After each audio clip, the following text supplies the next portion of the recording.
அந்த சிலையை தொட முடியாது. Twin Fangs.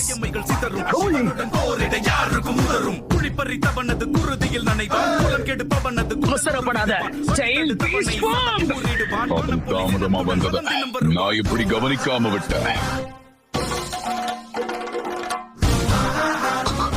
அது நீதானா? அன்னைக்கு நீ பொழைச்சிருந்தா எதுக்காக என்ன தேடி வரல? நான் எப்படி பொழைச்சேன், யாரு காப்பாத்துறாங்கிறதுல முக்கியமே கிடையாது. ஆனா உங்க ஆர்வத்துக்காக நான் ஏன் திரும்பி வந்தேங்கிறத மட்டும் சொல்றேன். அதுக்கு ஒரே காரணம், ஏன் ரின்ன நீ கொன்னது தாண்டா. சாவுடா. 9 dates